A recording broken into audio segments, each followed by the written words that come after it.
Buenos días, ¿cómo están? Bienvenidos a una nueva jornada, una jornada especial, una jornada de día jueves, donde el cielo está un poquito nublado, hay algunos momentos de mayor impacto del viento, va a haber un poco de viento en el día de hoy, pero va a ser un día de 29 grados de temperatura máxima y que va a tener un punto fundamental. Se terminó esta instancia de especulación sobre el mercado de pases, sobre la llegada de este o de aquel, no terminado todavía, porque el mercado se sigue moviendo, pero digo, para Aldo Civi, que hoy tiene que hacer su estreno, que hoy tiene que jugar su primer partido de la temporada, siempre es difícil pensar de qué estaremos hablando en noviembre, ¿no? De un equipo consolidado, un equipo con rodaje suficiente como para que el entrenador conserve su puesto, los hinchas no tengan que sufrir tanto, el campeonato te deje y te dé una posibilidad de ser mínimamente protagonista. Es difícil, es muy difícil en el fútbol argentino establecer qué puede pasar en el futuro, pero lo que está claro en el corto plazo es que Aldo Civi necesita tener un buen inicio de campeonato. ¿Y qué se llama buen inicio de campeonato? Bueno, mejorar lo hecho la temporada pasada. No se necesita mucho. Estuvo mucho tiempo sin meter goles, sin ganar partidos, sin sumar puntos en aquel inicio de Andrés Iliana como entrenador luego del ascenso a la primera división. Va a ser la 9ª temporada en primera para el Tiburón.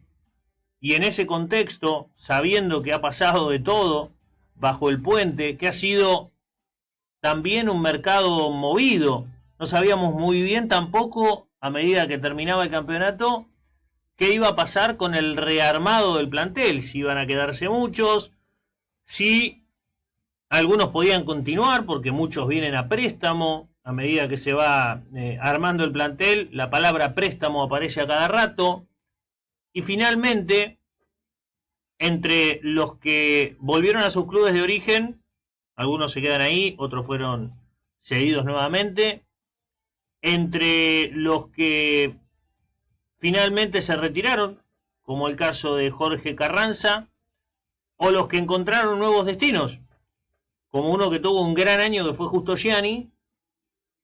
Finalmente Aldo Civi se recontra reformuló, porque tuvo que rearmarse nuevamente, dejar una columna vertebral, dejar algunos jugadores simplemente del año pasado y armar un equipo nuevo. Hoy, excepto por sus laterales, quizás, depende que elija el entrenador, por uno de sus volantes centrales y por los dos extremos que hasta el momento serían los titulares, el resto es un equipo nuevo. Y en ese contexto hay que analizar lo que vamos a ver hoy en el estadio José María Minela, jugando contra Defensa y Justicia con el arbitraje de Daniel Zamora. No será un inicio fácil, a veces te lo hace fácil el resultado. Si vos empezás bien, empezás ganando, las cosas se vuelven un poco más, por lo menos, amables para el inicio del torneo. Pero es todo muy incipiente. Hay jugadores que han llegado hace menos de una semana al plantel, que ni siquiera están concentrados, por supuesto, que no van a tener minutos, que están dentro de la lista de convocados, pero quizás tampoco tengan minutos, porque están en una versión de puesta a punto. Y eso es lo malo que tiene el fútbol argentino. Hace un tiempo atrás, con la existencia del fútbol de verano, que se extendía a veces hasta febrero, los primeros días de febrero, el campeonato sí o sí empezaba a mediados de febrero. Y parece una pavada, pero esos 20 días de diferencia marcan realmente mucho. Y además jugabas partidos amistosos, pero oficiales. El fútbol de verano era muy visto, se jugaba en una cancha con público. No es lo mismo que jugar en el predio o jugar en una cancha de alguna de las villas deportivas de los equipos, sin público alrededor o con poco público y con un contexto completamente distinto, hasta con pecheras, ni siquiera con la camiseta del club puesta, ¿no? Son cosas distintas. Ahora, eso lo fue perdiendo el fútbol argentino, cada vez se empieza más temprano el campeonato, porque hay que aprovechar el calendario, las pretemporadas son más cortas, la cantidad de amistosos que podés jugar, en obvia consecuencia, también es cortito, no podés hacer demasiado fútbol porque puede ser contraproducente desde lo físico en una etapa tan intensa, y eso ha ido modificando un poco la lógica del fútbol argentino. Entonces los equipos se terminan de armar en la cancha.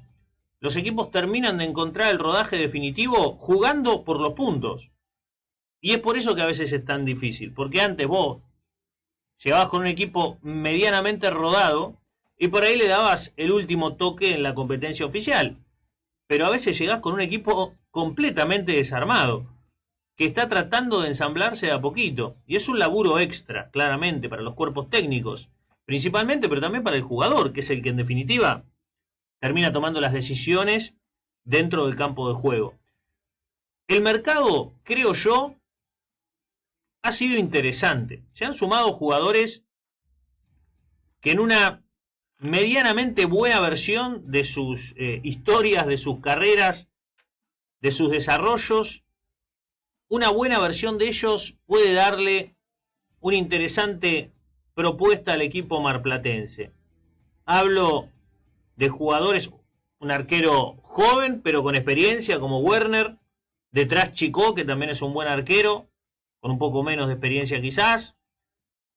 Hablar de jugadores como Esteban Rolón, que tuvo su buen momento en una etapa de su carrera, después no lo pudo volver a encontrar, y hoy es una apuesta a la experiencia, al rodaje, sabiendo que le puede aportar equilibrio a esa media cancha, y también un poco de ataque, también cuando lo necesite, de dar ese primer pase ofensivo, que es importante. Bocci sigue siendo y va a seguir siendo el volante central, el que hace los relevos, el que ocupa los espacios, y que lo ha hecho durante una parte del campeonato anterior de buena manera.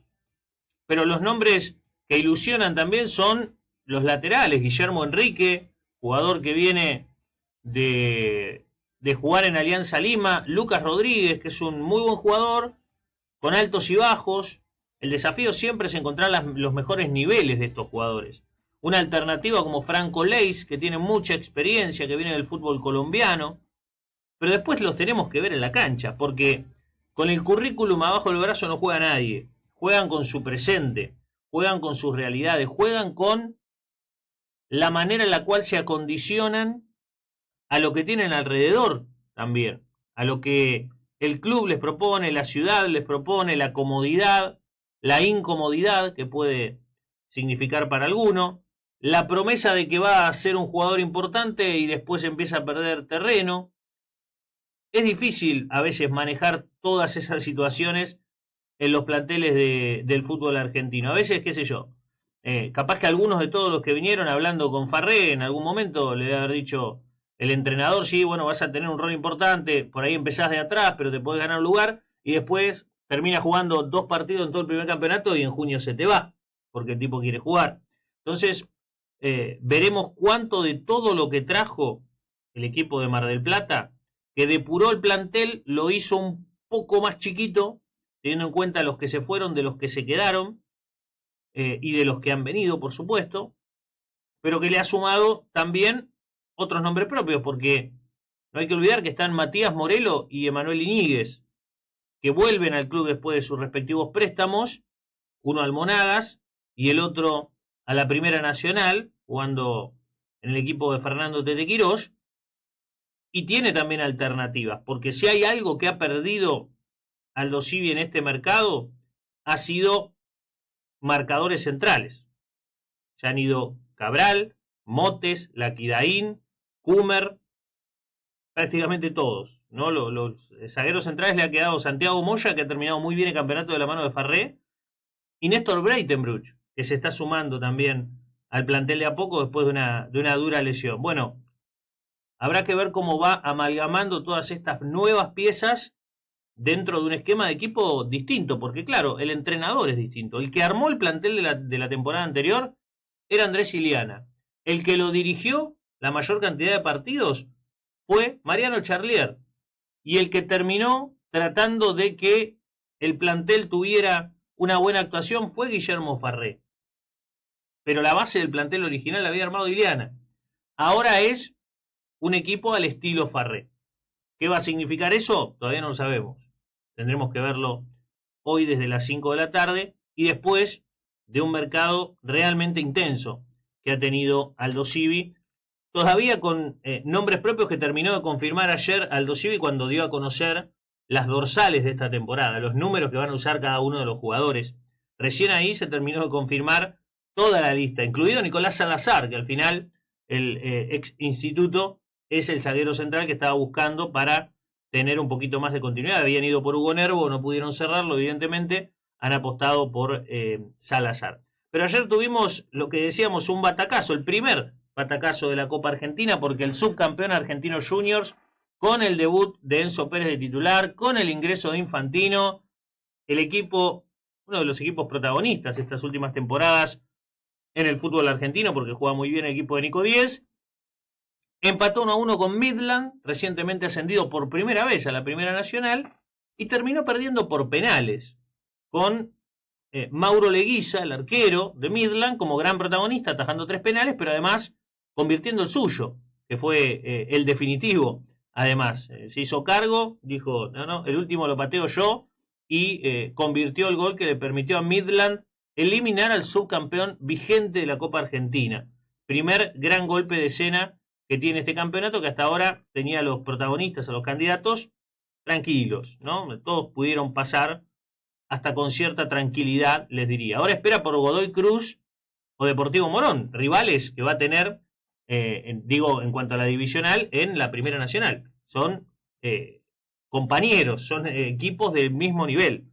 Quizás, si puede seguir avanzando, de ese mismo lado viene San Martín de Tucumán, Real Pilar, Banfield, como único equipo de primera, y Estudiantes de Río Cuarto. O sea, por ahí Midland termina siendo la gran sorpresa de esta Copa Argentina. Después hablaremos de los 5 partidos que hay hoy en la primera división.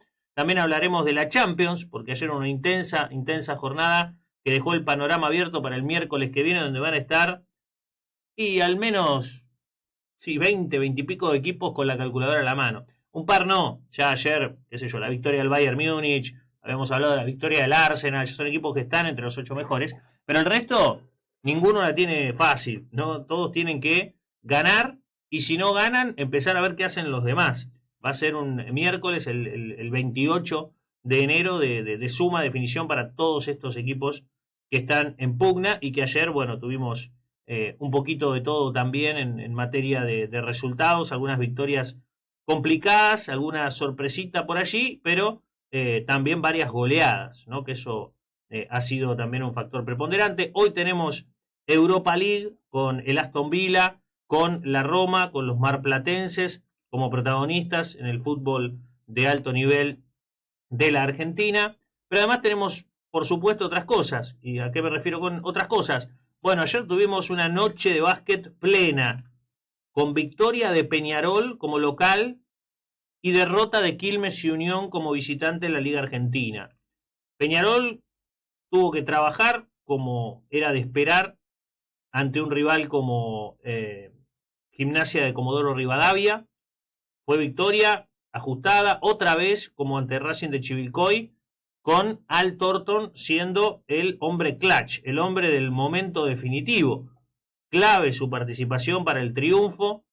Dio algo que no le habíamos visto hacer en Peñarol. Mirá que ha jugado muy buenos partidos. Dio 2 asistencias desde el piso, peleando la pelota desde el piso. Desde allí asistió a los 2 pivots, primero a Acuña, después a Basualdo, el último a Basualdo para definir el partido. Por lo tanto, se llevó el mote de jugador del partido claramente. Y en la Liga Argentina, Unión tuvo un buen partido hasta el tercer cuarto, parejo, y lo terminó perdiendo holgadamente en el último parcial.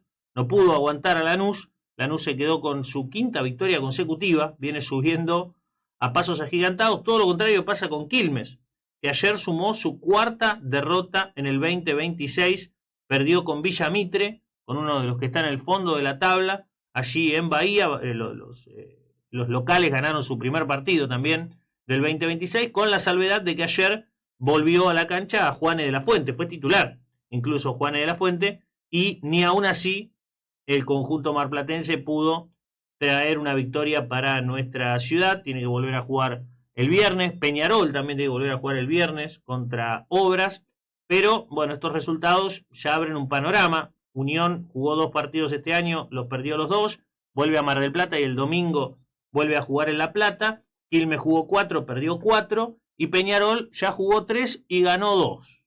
Ya es un saldo interesante. Habrá que ver qué pasa específicamente con Obras. Se sigue moviendo el mercado de pases porque ayer lo despidió formalmente Deportivo Norte a Fermín Iriarte, el lateral de muy buen rendimiento a lo largo de todo el torneo Federal A. Bueno, Fermín Iriarte va a ser incorporación de Alvarado para el Federal A. Da el gran salto, tiene una gran oportunidad.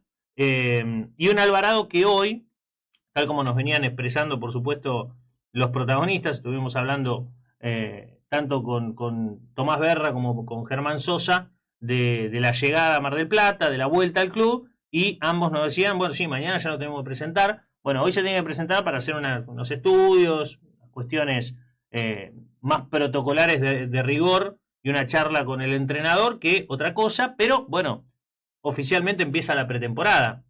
El movimiento propiamente dicho seguramente se va a intensificar, sobre todo hacia la semana que viene.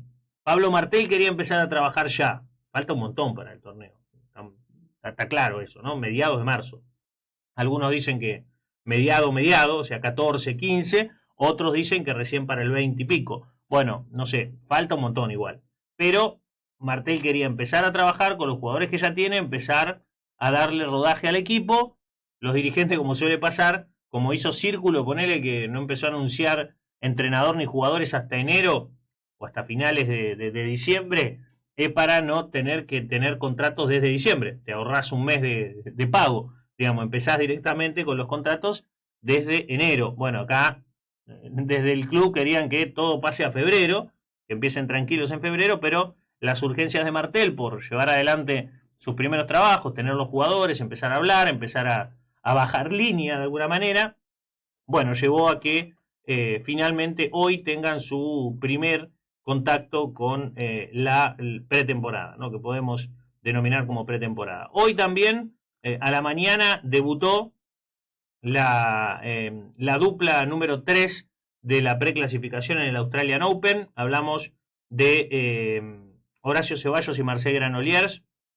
No tuvieron mayores problemas para dejar en el camino a Sebastián Báez y a Francisco Comesaña, al otro marplatense en la competencia. Se terminó el Australian Open para Franco Comesaña y también se terminó el Australian Open para Sebastián Báez, que perdió en el cuadro individual. Así que, bueno, lamentablemente poca participación ya nos queda. Solo Horacio Ceballos y Marcel Granollers van a ser los que no representen de alguna manera, esa dupla represente a la ciudad de Mar del Plata en la segunda semana de acción. Esperemos que lleguen a seguir desarrollando esta buena posibilidad que les abre el calendario, porque es el primer torneo que juegan, ¿no? Hubo victoria de Djokovic, de Sinner, de Rivaquina, un caso particular con Cirstea, la rumana, que medio que le recriminó algunas cositas en el final del partido a Naomi Osaka, que ganó el partido en 3 sets, ganó Casper Ruud. El único de los que